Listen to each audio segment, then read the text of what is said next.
Okay,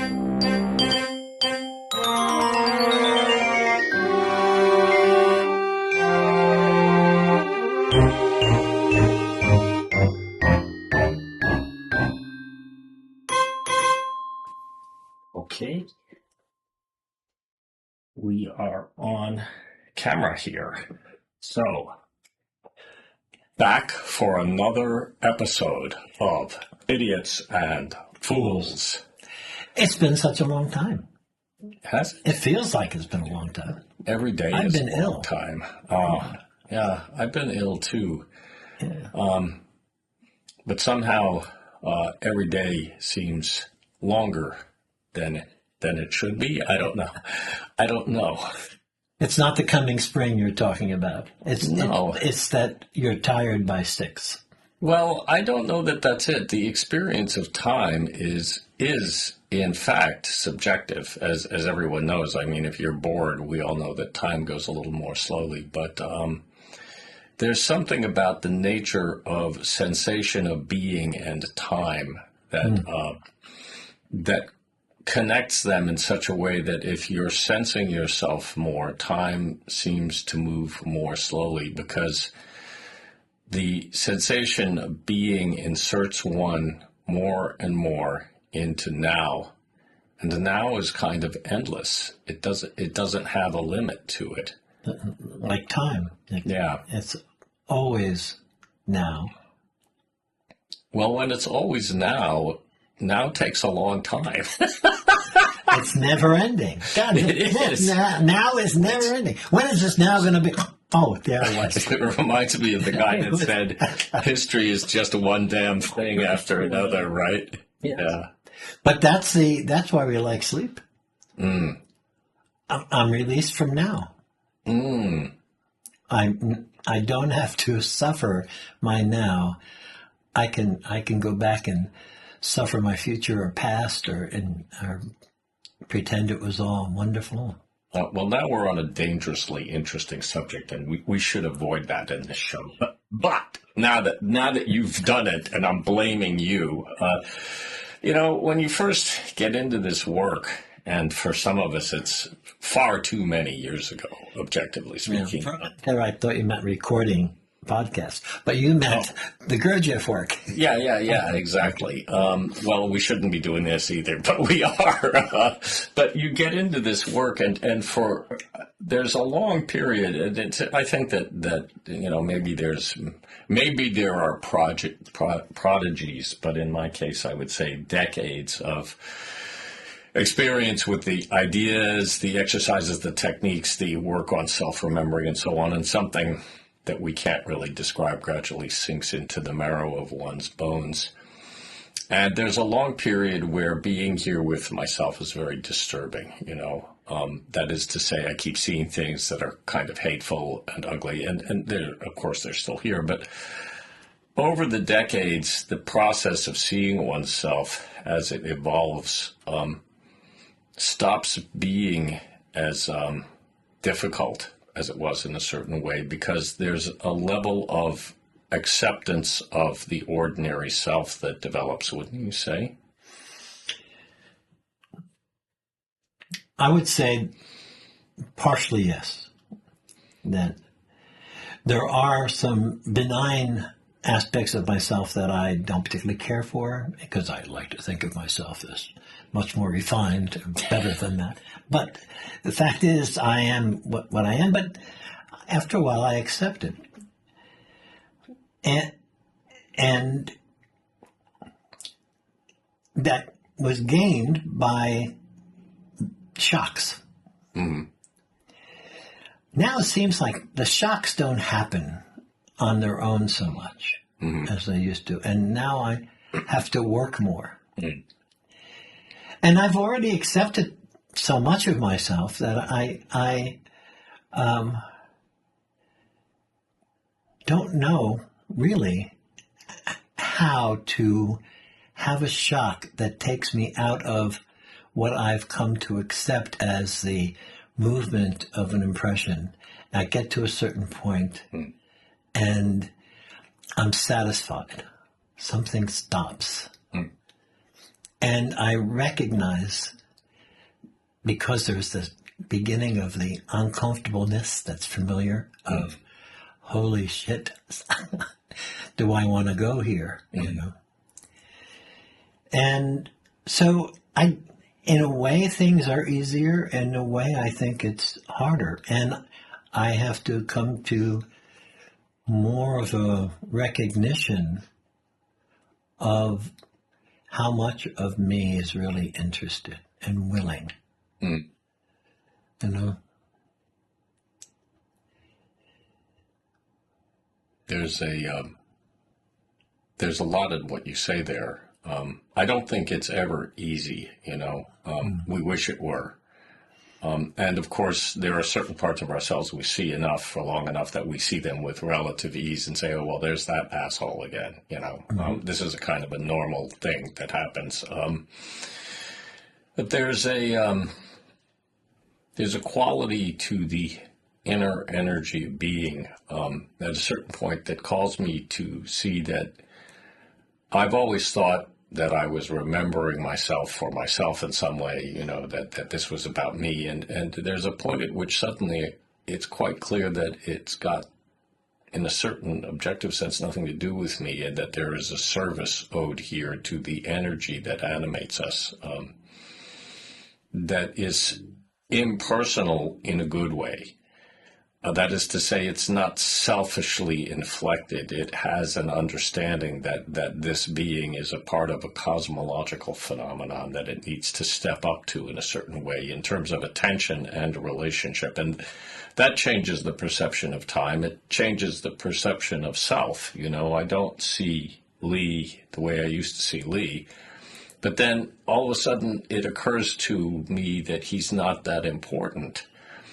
And I know that you know Richard out in California. He sent an essay yesterday saying that he had discovered that he was completely insignificant and always has been. And it was a tremendous relief. And I completely agreed with him. You know, I agree with you too. And it doesn't make us feel important. Absolutely. But I think I'm more insignificant than you are, by the way. I do too. Thank you. Yeah. What a compliment. And yet all of this is because of you. And so how delusional am I? Well, I think that the delusions multiply themselves like a hall of mirrors in this life. There's no question. I want to get back to, we have these moments and a recognition of it's not for me. And in that moment, the quality of the energy that has aligned me in order to take in this impression is a food that I don't recognize very often as food, really. But it becomes something that whatever is growing in me longs for, and that becomes the carrot that allows me to receive the shock of the stick. And the added difficulties, I think, is once I get there and I framed it and I know what it is, and I understand where I am and the evolution of being based upon hydrogen sixes and whatever.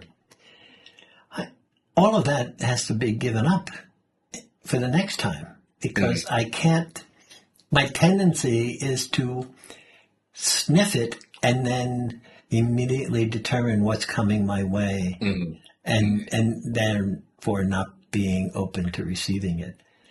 And that's the other difficulty I find. I'm not willing to be so wrong or so easily revealed.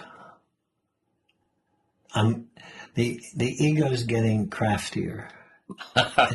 Patty Yosa said that a few years before she died. She said, we don't appreciate how adept the ego is at hiding itself from us, you know.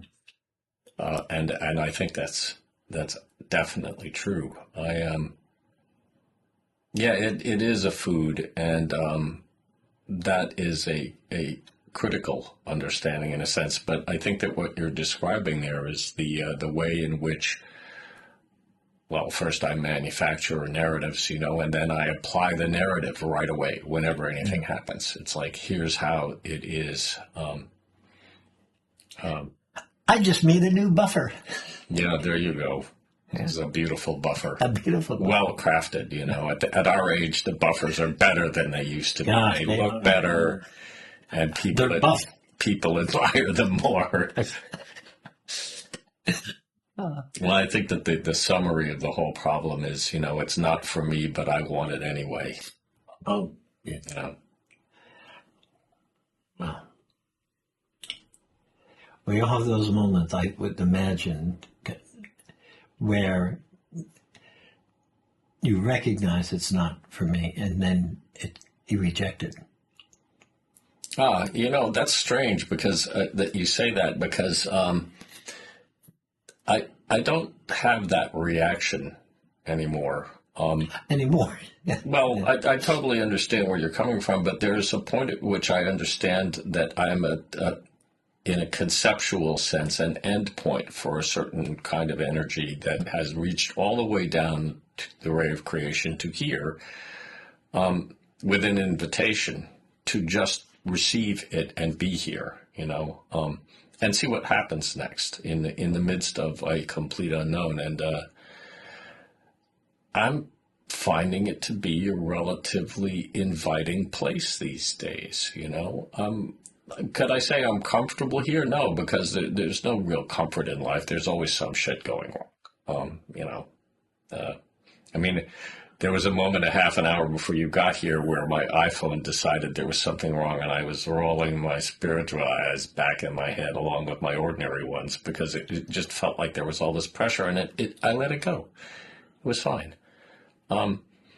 So there's not an accommodation to be made so much as an inclusion, as we inhabit this energy here at the end point of the universe, the bottom of the universe. Not quite the end point. Well, pretty close though. One more stop. One more stop. The moon is worse off than we are. Yeah, well, so we have a little bit of head start on that. And we lose our balance. You're talking about being comfortable, and then something goes wrong, and one gets reactive, and then able to give that up. But where are you at that point? I mean, there's a. It's. You didn't escape anything. At least I'm putting myself in that situation, trying to. I said to someone this week, don't try to be good. Try to be, and then good will find its place. The being in a relationship with a more definite and concentrated sensation always aligns everything.